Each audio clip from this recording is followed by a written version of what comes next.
Pasok na nga sa playoffs ang Barangay Ginebra ngayong PBA 49th Governors Cup. Pero last Sunday game nga ng Ginebra kontra NLEX ay nagka-injury itong resident import nilang si Justin Brownlee.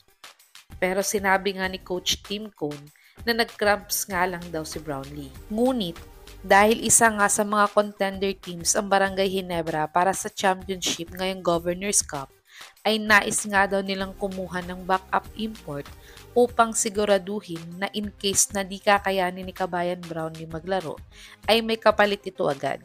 Kaya't narito ang mga imports na nais kunin ng Ginebra Management upang gawing backup import nila. Top 5, Sheldon Mack. Si Mack nga ay ginawang backup import ng SMB para kay Jordan Adams. Pero dahil sa disappointing debut game niya kontra NLEX, ay agad naman nilang binalik ang import nilang si Jordan Adams. Pero si Sheldon Mack nga ay isa din former NBA player. Kaya tiyak na nangangapalang ito sa unang laro niya sa PBA at hindi na niya naipakita ang tunay niyang kakayahan.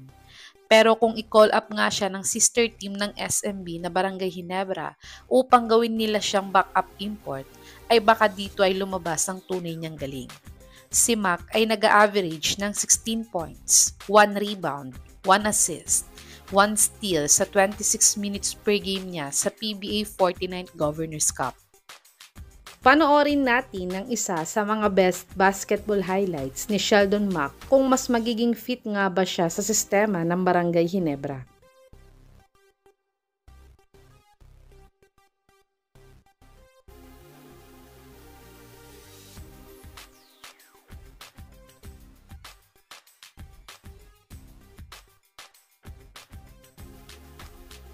Top 4, Tony Bishop. Si Bishop nga ang former import ng Barangay Ginebra last PBA 48 Commissioners Cup. Ito nga ang naging lockout season ni Justin Brownlee dahil sa naging issue niya sa 19th Asian Games, kaya't hindi siya nag-suit up bilang import ng Ginebra upang magsakripisyo na hindi maglaro ng isang buong season sa PBA. Kaya't si Bishop nga ang ginawang import ng Ginebra dahil siya nga ang ni-request ni Kabayan Brownlee sa management ng Ginebra. Si Bishop ay 6'6" ang height without shoes, kaya't siya nga ay pasok sa height limit ng Governors Cup. Solid naman ang naging performance ni Bishop sa Ginebra, pero hindi nga lang niya nadala sa PBA Finals ng Commissioners Cup ang Ginebra.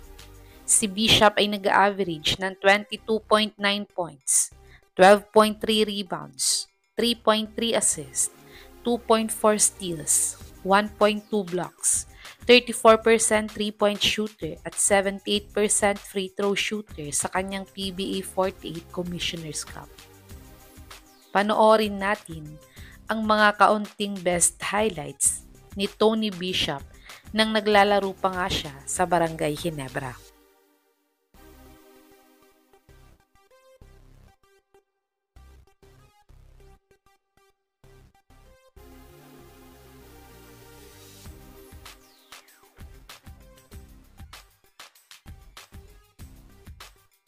Top 3, Orlando Johnson. Si Johnson nga ay isa din sa mga naging former imports ng Barangay Ginebra at isa din siyang former NBA player. At siya nga ay nag-average sa Ginebra ng double-double na may 33 points per game at 11 rebounds per game sa 12 games niya dito. Kung hanap ng Ginebra ay scoring machine na import, ay itong si Johnson nga ang pwede nilang ipalit kay Justin Brownlee. Si Johnson ay nag-average ng 9.9 points, 3.6 rebounds, 2.6 assists, 1 steal, 33% 3-point shooter at 82% free throw shooter sa kanyang 2022-2023 Venezuela SBP. Panoorin natin ang pinaka-latest highlights ni Orlando Johnson kung magiging fit nga ba siya sa sistema ni Coach Tim Cone.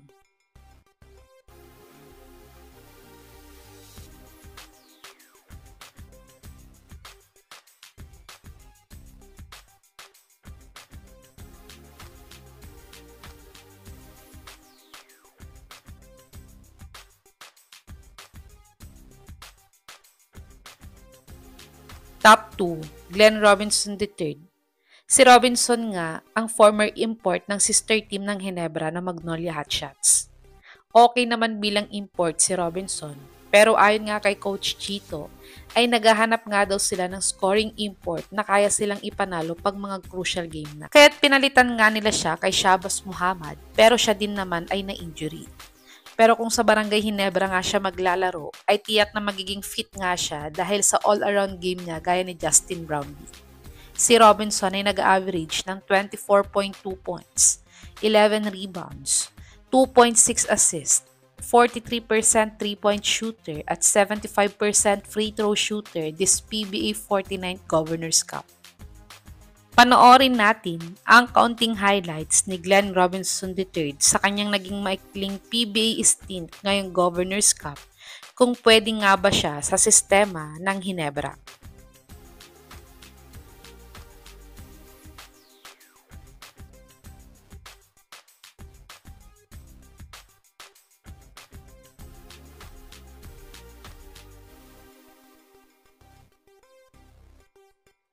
Top 1, Myles Powell.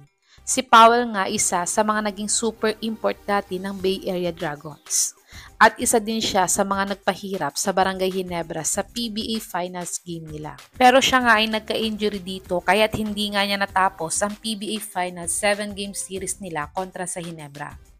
At ngayon nga ay ayon sa legit source na to ay tinatarget nga daw ng Barangay Ginebra na gawing backup import ni Justin Brownlee in case na hindi niya kayang maglaro ngayong playoffs ng Governors Cup. Si Powell ay nag-average ng 35.6 points, 8.1 rebounds, 3.2 assists, 1.6 steals, 42% 3-point shooter at 75% free throw shooter last PBA 47 Commissioner's Cup. Panoorin natin ang kaunting latest basketball highlights ni Myles Powell kung ganoon pa din ba siya kagaling maglaro ngayon pag kinuha siya ng Barangay Ginebra.